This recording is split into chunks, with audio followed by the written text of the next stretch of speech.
Hello and welcome to all our viewers in Nigeria and around the world to Midday News on Global Television, coming to you live from the nation's capital, Abuja. I am Priscilla Obasi. A quick reminder that Global Television is on DSTV channel 365 and Star Times channels 276. You can also download the Global TV Nigerian mobile app for Android and iOS devices to keep track of our broadcast. Now the news in full. Deputy Speaker of the House of Representatives, Benjamin Kalu, has expressed concern over the technical failures that affected the 2025 Unified Tertiary Matriculation Examination, UTME, warning it threatens trust in Nigeria's education system.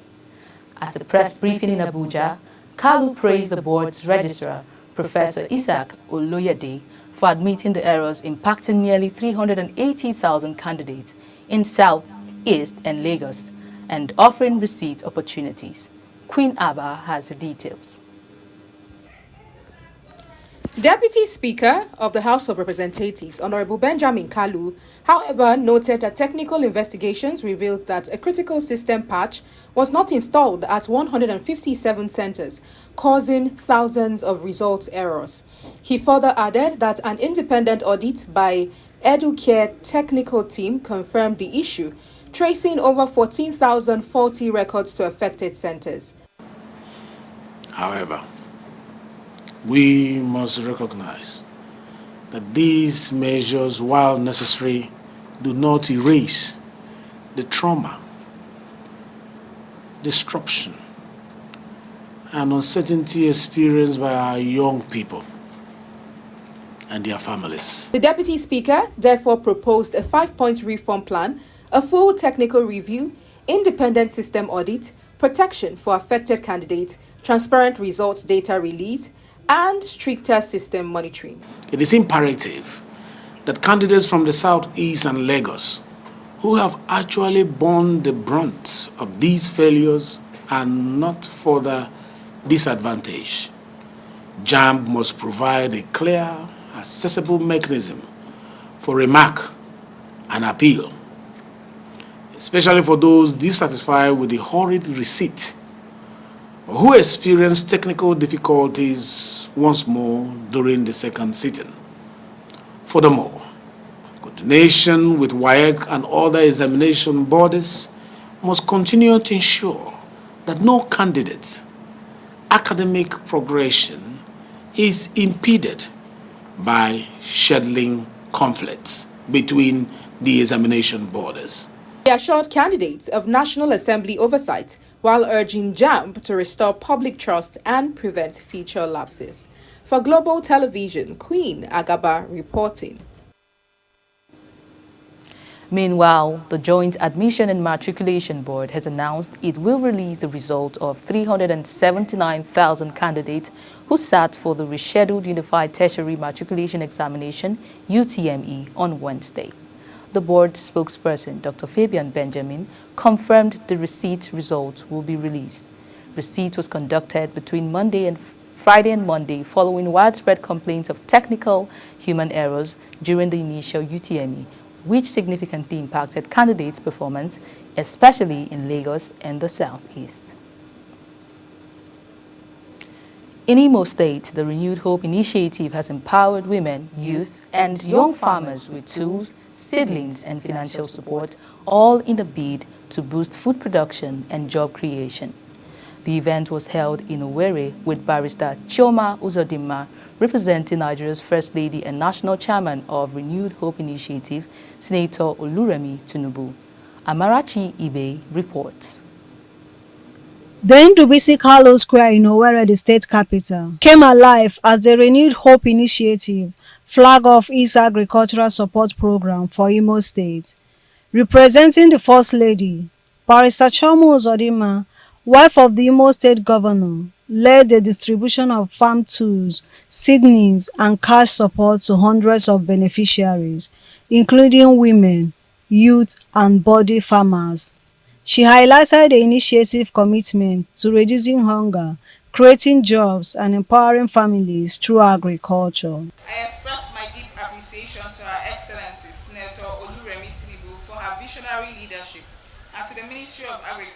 food security for their critical support. To all Imolites, I assure you that my husband, His Excellency Distinguished Senator Hope Uzodimma CON, and I remain committed to supporting initiatives that improve your lives and foster development in our dear states. According to Barrister Uzodimma, the support came under the 4 Renewed Hope Initiative, the Women Agriculture Support Program, Youth Agriculture Support Program, Every Home a Garden Project, and the Young Farmers Club. Barrister Uzodimma thanked the Federal Ministry of Agriculture and the Imo State government for their collaboration. To our beneficiaries, today is your day. You are the torch-bearers of a new agricultural era. Go forth, cultivate, innovate, and prosper. Let us work hand in hand to build a Nigeria where no one is left behind, where food is abundant, and where hope is renewed in every heart. Beneficiaries expressed joy, saying the support would help expand their farming business and improve their income. I want to appreciate Governor Hope Uzodimma and his wife. Let God Almighty bless them. Urge the government to keep on organizing such programs to encourage youth and encourage farmers that there is hope for them. I commend them, the management organizers, from the First Lady who made it to be a reality. I thank them.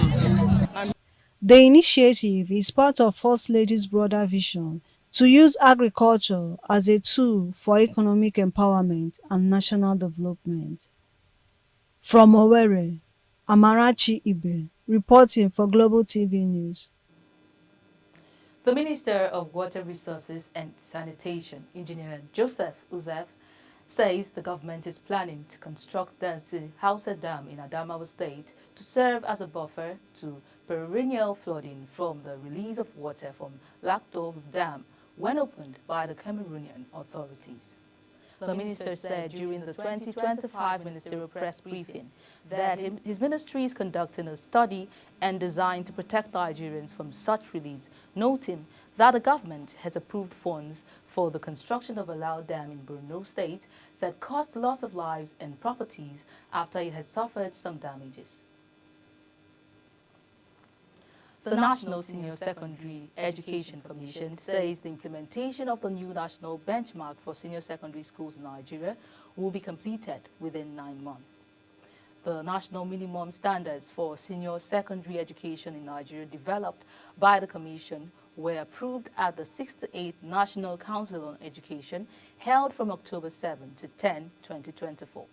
Speaking at the launch of the 2025 Quality Assurance Monitoring and Evaluation Exercise for Senior Secondary Schools in Nigeria, held at the Federal Government College, Malali, Kaduna State, the Executive Secretary of the Commission, Iela Ajayi, explained that the initiative is designed to assess and enhance the quality of education in senior secondary schools nationwide. The Nigerian Navy says it has continued to maintain round-the-clock situational awareness of Nigeria's maritime domain, extending to the limits of the exclusion economic zones through the Maritime Domain Awareness Facilities. The Chief of Naval Staff, Vice Admiral Emmanuel Ogala, who was represented by the Chief of Policy and Plans, Rear Admiral Ibrahim Dewu, stated this during addressing journalists on the forthcoming 69th anniversary of the service. Defense correspondent Kikelomel Okiri has the details. The Nigerian Medical Association has commended the governor of Akwa Ibom State, Umo Eno, for implementing a health workforce retention policy aimed at prioritizing the welfare of medical personnel in the state. The association's president, Professor Bala Audu, gave the commendation while speaking with journalists during a grand reception organized by the association in Uyo. The event, held at the Doctor's Mess, was in honor of newly appointed commissioners, the Senior Special Assistant Medical and Senior Special Assistant Insurance.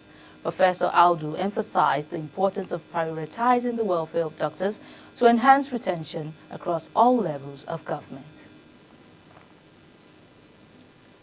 You are watching the live broadcast of the Midday News When Midday News returns, National Sports Council enforces anti-doping rules, bans 6 athletes at the ongoing Gateway Games 2024.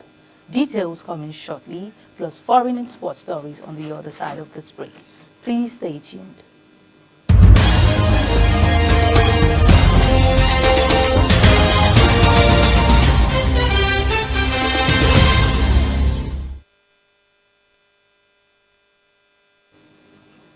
Welcome back. Now we go to the business news. The Central Bank of Nigeria, CBN, has reassured Nigerians of the stability and soundness of the country's banking sector, urging the public to disregard misleading reports circulating on social media and other platforms.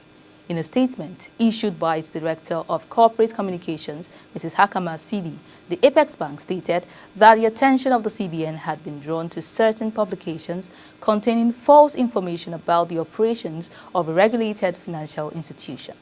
The regulatory institution said it maintains strong oversight of all financial institutions within its regulatory scope through robust early warning systems and risk-based supervisory frameworks designed to detect and address potential threats to financial stability.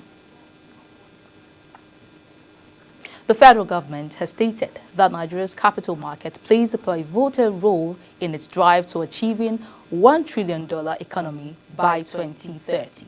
Speaking, Minister of Finance and Coordinating Minister of Economy, Wale Edun, urged capital market operators in Nigeria to deepen investor confidence, improve financial literacy, and prepare for the implementation of the Investment and Securities Act 2025 and the new Capital Market Master Plan. Edun made the call at the 2025 First Capital Market Committee meeting hosted by the Securities and Exchange Commission in Lagos. The Chinese ambassador to Nigeria, Yu Dunhai, has emphasized the imperative of enhanced collaboration between China and Nigeria in unlocking the potential of Nigeria's solid mineral sector through the establishment of electric vehicle factories in Nigeria. Speaking while paying a courtesy visit to the Minister of Solid Minerals Development, Dr. Dele Alake, in his office, the Chinese ambassador Yu noted that China has always placed Nigeria in a very pivotal position of her foreign policies. Sharon Ajay reports.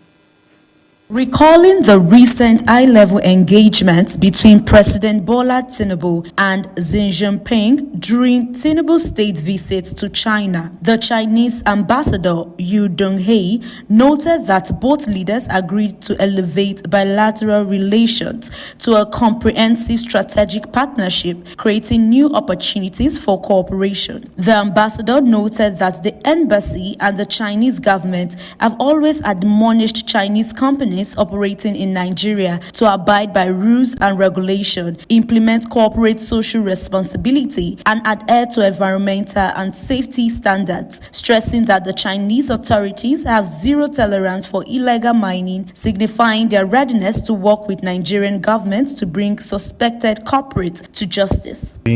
Several brands, because currently we have over 10 brands, Chinese electric vehicles. Yes. We would like to bring them to Nigeria to have them to produce locally, and then I would fully agree that we should have more added value like lithium, like all those minerals, because by doing this, China is going to have a stronger partner in Africa. Yeah.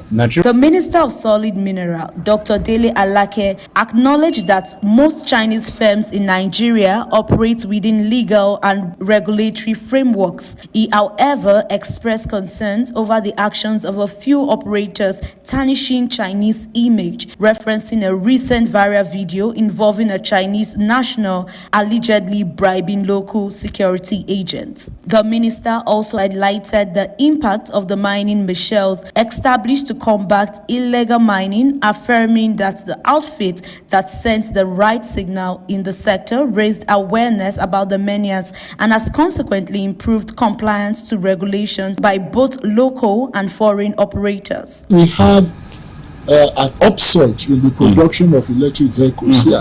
It reduces our dependency on energy from fossil fuel. Right. So it will also make us compliant with global trend of transiting to green energy. So it also is a win-win situation for us. So we are encouraging all our Chinese operators in this sector to start the local value addition. He reiterated that Nigeria is open for business to serious investors, stressing that investment in the nation's mining industry are now focused on local value addition. Sharon Ajay reporting for Global TV News. Israeli Prime Minister Benjamin Netanyahu has accused the leaders of Britain, France and Canada of offering Hamas a huge prize after the call for an end to intensify military operations in Gaza. British Prime Minister Keir Starmer, French President Emmanuel Macron and Canadian Prime Minister Mark Carney earlier condemned the Israeli government's egregious escalation in Gaza, warning of concrete actions unless Netanyahu's charges changes course. But the Israeli Prime Minister said the country would press on for total victory over Hamas. Still on the foreign news, part of the southern India city of Bengaluru, often called India's Silicon Valley, are underwater after heavy rainfall. The city is on high alert for more pre-monsoon showers due to cyclonic formation over the Andaman Sea, according to the authority. 3 people, including a 12-year-old boy, were killed in rain-related incident on Monday.